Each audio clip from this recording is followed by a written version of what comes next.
I mean, I'll tell you now, you look at Ukraine, the situation in Ukraine was completely, I believe it's completely NATO's fault. They knew what they were doing. They kept prodding Russia. They kept poking the bear. They kept poking the bear. They kept poking the bear. And now that Russia has finally retaliated, which it had no choice but to do within its own self-interest, right? He had to eventually do something. It was been going on a long time. He eventually retaliated. I'm very, very glad NATO hasn't stepped in. Of course, I don't want World War III, but we're just sending loads and loads of weapons to delay the inevitable, just to cause more casualties and more pain for both sides, more headaches for Russia. You think the Americans give a shit? Ukraine could just roll over, give up what Russia wants and just end all of it, right? But because that's what's going to happen in the end. But no, we want to make sure that Russia loses as much money, time, and money and men as possible. Who cares if a million Ukrainian civilians die? Let's keep sending Javelin missiles and let's control the media narrative. If you scroll through Twitter, the media narrative they're purporting is that if you make Molotov cocktails, you can take out Russian tanks. You're going to get annihilated. Like it's literally they're convincing people to commit suicide.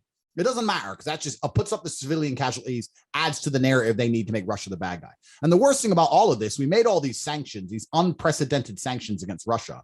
And now we're suffering mass inflation and fuel crises. And the ruble's at all-time high. Have you seen that? The ruble's bounced. But it crashed. Economically. And that was at all-time high. Well, what's the point? Economically, or as geopolitical power play, Putin has played a blinder by charging for Russian oil in rubles. He's undermined the petrodollar, the very thing that the one grip that America had over the world, that it had the kind of global reserve currency, and Putin's taken it away from them. And they handed him that gold, didn't they? I mean, they didn't need to do that. They didn't need to have these. Completely. That's it. They literally handed him the way out. And if people think Russia's the only country who's going to do this, then they're sadly mistaken, because what America has shown is if you don't agree with everything we want geopolitically, that your sovereign debt is no longer safe. And there's a whole bunch of countries in the world, China being the next one, who are taking a long, hard look at that going, okay, well, if we're not safe to have dollar debt, then we're not going to do it. Yeah. And then America's in big trouble. I mean, empires never last long, right? I think we all know about the cycle of empires. I think if you look at you look at the cycle of empires, you look at how Rome fell. The American empire as it is pretty much near the end. It's kind of crazy how, I mean, Americans can't get along about anything. I'll give an example, right? I was in Dubai recently. I love Dubai. I think it's a safe place. There's people from all around the world who go there. You can walk the streets at night with $1 million watch. You have nothing to worry about. And because there's none of this political division, the leader of Dubai is focused on building Dubai into the best city he can imagine it to be.